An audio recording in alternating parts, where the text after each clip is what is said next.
오늘 우리에게 주신 하나님의 말씀은 요한복음 6장 1절에서 15절까지의 말씀입니다.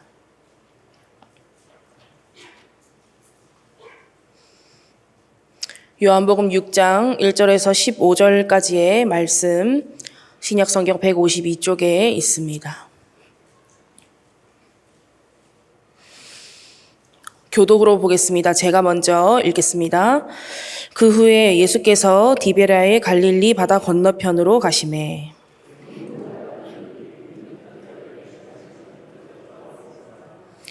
예수께서 산에 오르사 제자들과 함께 거기 앉으시니 예수께서 눈을 들어 큰 무리가 자기에게로 오는 것을 보시고 빌립에게 이르시되 우리가 어디서 떡을 사서 이 사람들을 먹이겠느냐 하시니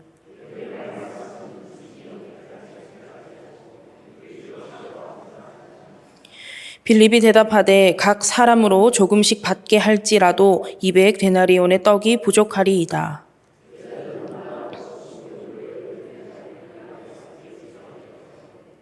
여기 한 아이가 있어 보리떡 5개와 물고기 2마리를 가지고 있나이다. 그러나 그것이 이 많은 사람에게 얼마나 되겠사옵나이까.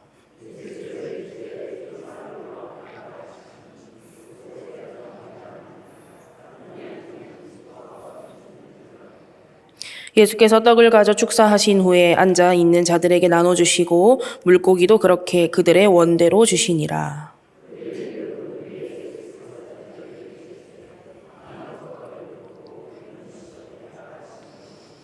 이에 거두니 보리떡 5개로 먹고 남은 조각이 12바구니에 찼더라.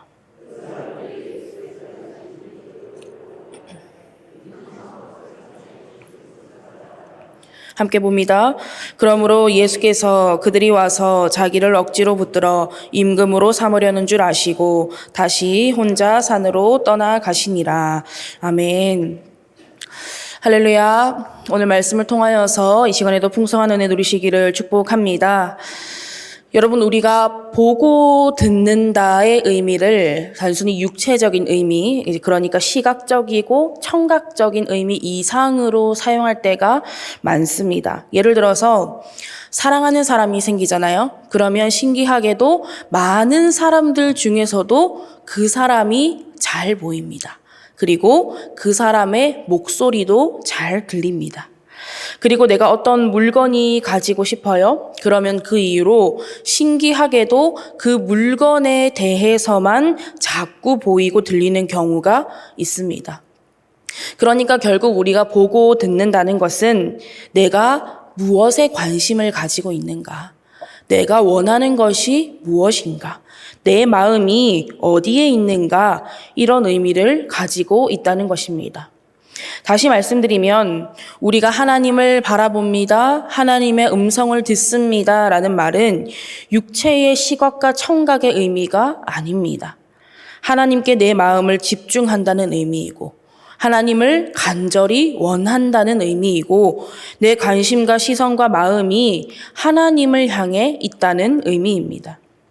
그러면 오늘 설교 제목으로 여러분들에게 질문을 한번 드리겠습니다. 여러분은 지금 무엇을 보고 계십니까?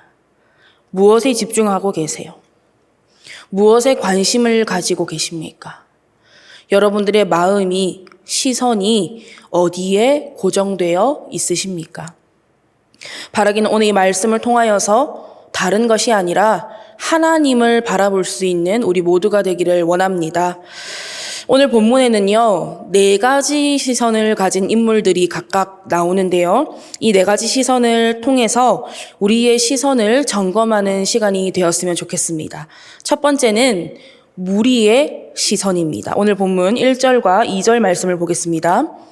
그 후에 예수께서 디베랴의 갈릴리 바다 건너편으로 가시매 큰 무리가 따르니 이는 병자들에게 행하시는 표적을 보았음이로라.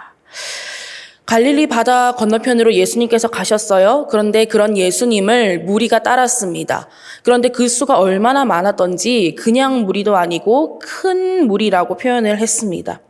그렇게 수많은 사람들이 예수님을 계속 따라다녔던 거예요. 그런데 여러분 한번 생각해 보십시오. 갈릴리 바다가 얼마나 큽니까? 근데 큰 무리가 다 배를 타지는 못하기 때문에 그 사람들이 지금 건너편까지 어떻게 간 겁니까? 육로로 걷거나 뛰어서 간 겁니다. 뭘 보고 갔습니까? 표적을 보고 갔습니다. 예수님께서 병자들에게 행하신 표적을 보고 그렇게 간 거예요. 이 사람들이 아무것도 안 하는 사람들일까요? 그렇지 않죠. 이 사람들도 각자의 일이 있고 생활이 있고 삶이 있었을 겁니다. 그런데도 갈릴리 건너편까지 그렇게 예수님을 따라갈 만큼 열심히 있었던 사람들입니다. 그런데 중요한 건 표적을 보고 갔다는 겁니다. 정작 봐야 할 것, 정작 중요한 것은 보지 않고 표적만 보고 그런 열심을 낸 겁니다. 여러분, 이것이 하나님을 바라보지 않는 인간의 열심의 수준입니다. 그러니까 결국 어떤 결론이 납니까? 본문 14절과 15절 말씀을 보시면 그 사람들이 예수께서 행하신 이 표적을 보고 말하되 이는 참으로 세상에 오실 그 선지자라 하더라. 그러므로 예수께서 그들이 와서 자기를 억지로 붙들어 임금으로 삼으려는 줄 아시고 다시 혼자 산으로 떠나가시니라. 그 사람들이 예수님을 봤다고 했습니까? 예수님께서 행하신 표적을 봤다고 했습니까? 예수님께서 행하신 표적을 봤습니다. 그러니까 표적을 행하는 예수님을 자신들의 정치적인 구원자, 이 세상의 임금으로 삼겠다라는 결론이 나온 거예요. 그러면 이 무리가 가진 시선의 포인트는 무엇일까요? 내가 원하는 것입니다. 표적을 보고 예수님을 따랐다는 건요, 그 표적을 통해서 내가 원하는 것, 내가 필요한 것을 얻기 위해서입니다. 새벽 예배 때도 말씀을 나눴지만 이 사람들은 예수님께서 어떤 분이신지는 관심이 없었습니다. 상관도 없었어요. 그저 저 예수라는 자를 따르니까 아픈 데가 낫더라.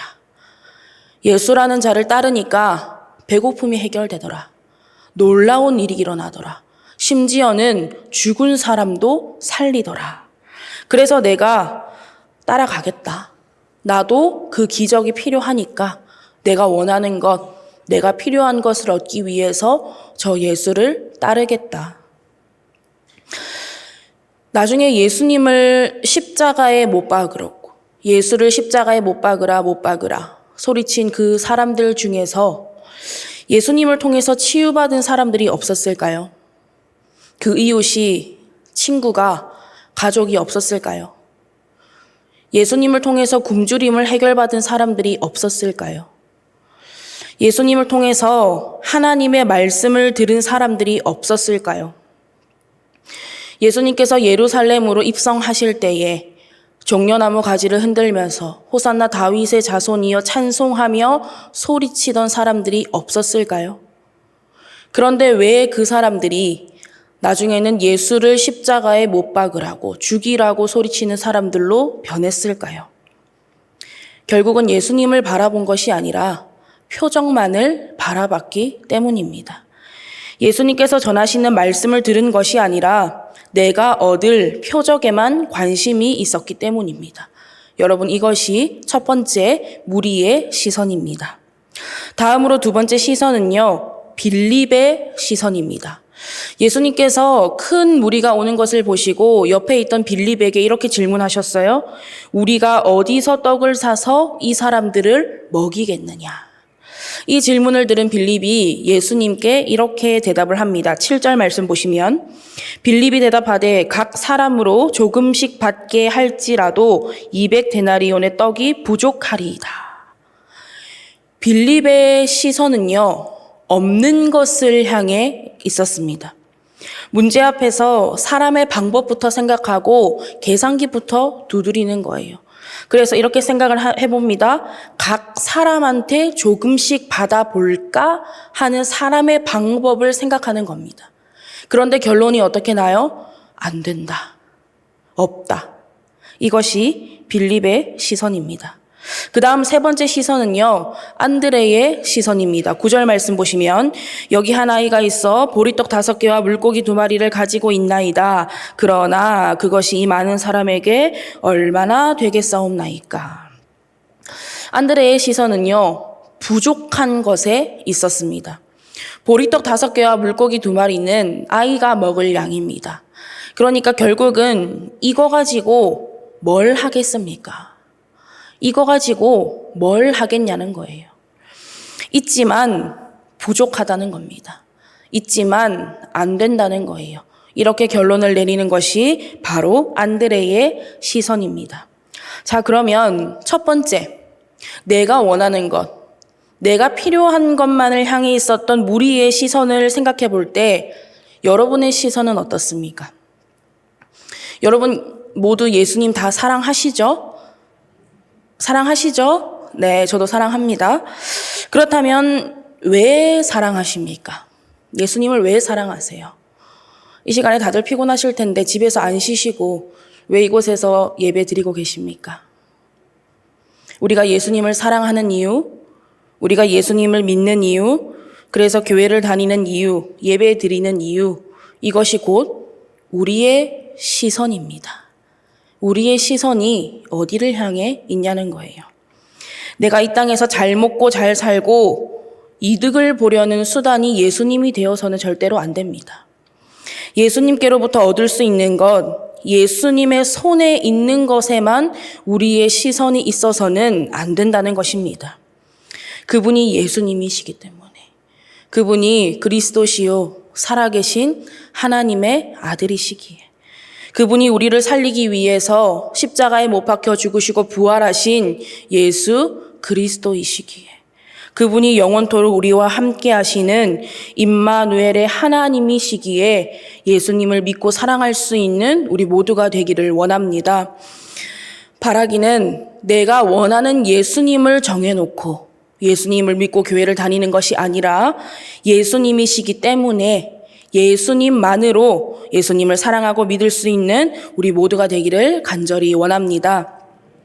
그리고 두 번째, 세 번째, 없고 부족한 것만을 향해 있었던 빌립과 안드레의 시선을 생각해 볼 때에 우리의 시선은 어떻습니까? 우리는 분명히 부족하고 한계가 있는 현실을 살아가고 있습니다. 그래서 그 현실을 살아감에 있어서 빌립과 같은, 안드레와 같은 시선을 가질 때가 참 많습니다. 부족하고 한계가 있는 현실을 살아가면서 그 현실을 이겨보려고, 잘 살아가 보려고 돌파구를 찾기 위해 노력도 합니다. 하지만 그럴 때마다 어떤가요? 또다시 부족하고 한계가 있어서 주저앉습니다. 그리고는 결론을 내리죠. 안 된다.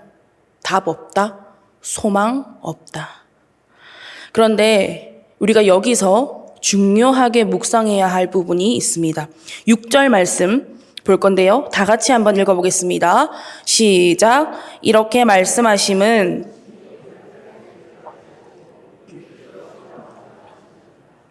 여기서 시험한다는 것은요. 예수님께서 빌립의 능력을 테스트해보는 것도 아니고 빌립을 넘어뜨리려고 유혹하는 시험도 아닙니다. 예수님께서 이 일을 통해서 진짜 알아야 할 것, 진짜 바라봐야 할 것을 가르치고 깨우치게 하려고 성장하게 하려고 던지시는 질문이라는 겁니다. 그런데 중요한 것, 이 질문의 정답을 누가 알고 있다고 했습니까? 예수님께서 알고 계십니다. 그래서 6절 말씀 다시 보시면 이렇게 말씀하심은 친히 어떻게 하실지를 아시고. 여러분, 예수님께 길이 있고 방법이 있고 정답이 있는 줄 믿으시기 바랍니다. 무리와 빌립과 안드레는 그 부족하고 연약한 현실 앞에서 문제 가운데서 함께 계시는 예수님을 바라보지 못했습니다. 제자들은 어떤가요? 바다를 건너는데 풍랑을 만났습니다. 그런데 그 배에 예수님께서 함께 계시다는 것을 바라보지 못했습니다. 나사로의 죽음이라는 문제 앞에서 마르다와 마리아와 수많은 사람들은 그 무덤 앞에 함께 서 계시는 예수님을 온전히 바라보지 못했습니다. 분명 현실은 부족하고 한계가 있습니다. 그래서 그 부족하고 한계가 있는 현실을 부족하고 한계가 있는 내가 해결하려고 하니까 어떻게 됩니까? 힘은 힘대로 들고 안 될 수밖에요. 그러나 우리의 정답 되시는 예수님께 시선을 고정할 때에 분명히 보이지 않았던 길이 보이는 겁니다. 분명히 막혀 있었던 길이 열리기 시작하는 겁니다. 우리의 정답 되시는 예수님께 시선을 고정할 때 예수님께서 길이 되어주시는 줄 믿으시기 바랍니다.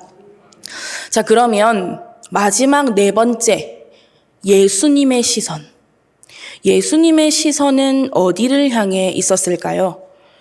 예수님께서는 보리떡 5개와 물고기 2마리를 받으신 후에 무리들에게 앉게 하십니다. 그리고 나서 하신 일이 떡을 가져 축사하셨던 거예요. 제일 먼저 감사기도 하신 것입니다. 여러분, 장정 남자만 5,000명입니다. 그러면 남녀노소 다 친다고 한들 제일 작게 잡아도 10,000명이고요. 20,000명까지도 생각할 수 있는 숫자입니다. 그런데 지금 뭐밖에 없어요? 물고기 2마리, 보리떡 5개밖에 없습니다. 감사할 수 있습니까? 솔직히 말이 안 되죠. 그러나 예수님께서는 가장 먼저 하나님께 감사하셨습니다. 다 먹인 후에 안도의 한숨을 내쉬면서 와, 이번에도 잘 넘겼다. 감사한 것이 아닙니다. 아직까지 나눠주기도 전에 감사하신 거예요. 어떻게 이런 감사를 할 수 있었습니까? 예수님의 시선은 늘 하나님을 향해 있었기 때문입니다. 그러니까 없는 현실, 부족한 현실이 예수님께는 아무런 문제가 되지 않는 겁니다. 하나님 살아 계시니까요. 살아계신 하나님께서 분명히 역사하실 거기 때문에 예수님께서는 그저 믿음으로 감사하셨던 것입니다. 사무엘의 어머니 한나를 한번 생각해 보세요. 아이를 가지지 못하는 문제를 가지고 성전에서 기도를 했습니다. 그런데 엘리 제사장의 시선은요, 한나라는 사람에게 향해 있었습니다. 사무엘상 1장 12절과 13절 말씀입니다. 그가 여호와 앞에 오래 기도하는 동안에 엘리가 그의 입을 주목한즉 한나가 속으로 말하며 입술만 움직이고 음성은 들리지 아니하므로 엘리는 그가 취한 줄로 생각한지라. 하지만 한나는요, 하나님께 시선을 고정했습니다. 그래서 사무엘상 1장 10절과 15절 말씀 보시면 한나가 마음이 괴로워서 여호와께 기도하고 통곡하며 15절 한나가 대답하여 이르되 내 주여 그렇지 아니하니이다. 나는 마음이 슬픈 여자라 포도주나 독주를 마신 것이 아니요 여호와 앞에 내 심정을 통한 것뿐이오니. 이렇게 하나님께만 시선을 고정했던 한나는요, 얼굴에 다시는 근심빛이 없이 집으로 돌아갔습니다. 사무엘이 복중에 잉태되기도 전입니다. 여전히 문제는 그대로입니다. 하지만 하나님께 시선을 고정했을 때 하나님만이 길이요, 방법이요, 능력이 되심을 믿었기 때문에 믿고 감사할 수 있었던 것입니다. 홍해 앞에선 모세와 이스라엘 백성들을 한번 생각해 볼까요? 앞은 홍해바다로 막혀 있죠. 뒤에서는 바로와 그의 군대들이 추격해 오고 있습니다. 이런 현실의 문제 앞에서 백성들의 시선은 어디에 있었습니까? 앞에 있는 홍해, 그리고 뒤에서 쫓아오는 바로와 그의 군사들에게만 있었습니다. 이때 모세가 어떻게 했습니까? 하나님께 기도했죠. 시선을 문제가 아닌 하나님께로 고정시킨 것입니다. 그러자 무슨 일이 일어났습니까? 홍해바다가 갈라졌습니다. 이스라엘 백성들은 마른 땅을 걸어서 홍해를 지나갔습니다. 그리고 뒤에서 쫓아오던 바로와 그의 군사들은 그대로 홍해에 수장되었습니다. 여러분, 우리가 하나님께 시선을 고정할 때 하나님께서 일하심을 믿으시기 바랍니다. 우리가 부족하고 한계가 있는 현실 가운데서 그 문제에, 우리의 상황과 환경에만 시선을 고정시키는 것이 아니라 하나님께 시선을 고정할 때에 하나님께서 저와 여러분을 위해 놀랍도록 완벽하고 완전하게 일하실 줄을 이 시간 믿으시기 바랍니다. 또한 그렇게 하나님께 시선을 고정시킬 때 우리는 하나님의 마음을 알 수 있고요. 하나님의 일을 할 수도 있습니다. 예수님께서는 자신을 향해서 오는 큰 무리를 볼 때마다 와, 또 시작이다 생각하지 않으셨어요. 그들을 목자 없는 양같이 긍휼히 여기셨습니다. 그래서 늘 가르치시고 깨닫게 하셨어요. 이것이 하나님의 마음이요, 하나님의 뜻이요, 하나님의 일인 것을 예수님은 잘 알고 있었기 때문입니다. 요한복음 6장 38절과 39절 말씀입니다. 내가 하늘에서 내려온 것은 내 뜻을 행하려 함이 아니요 나를 보내신 이의 뜻을 행하려 함이니라. 나를 보내신 이의 뜻은 내게 주신 자 중에 내가 하나도 잃어버리지 아니하고 마지막 날에 다시 살리는 이것이니라. 예수님께서는 하나님을 향해 시선을 고정시켰기 때문에 나는 하늘에서 내려온 생명의 떡이다. 나를 믿는 자는 영원히 줄이지도 않고 영원히 목마르지도 않을 것이다 말씀하셨고, 그러한 하나님의 뜻에 죽기까지 복종하신 것입니다. 여러분, 우리의 시선을 땅이 아닌 하늘에 고정할 수 있기를 원합니다. 우리의 시선을 하나님께 고정시키고 하나님을 바라볼 때 문제는 더 이상 내 문제가 아닙니다.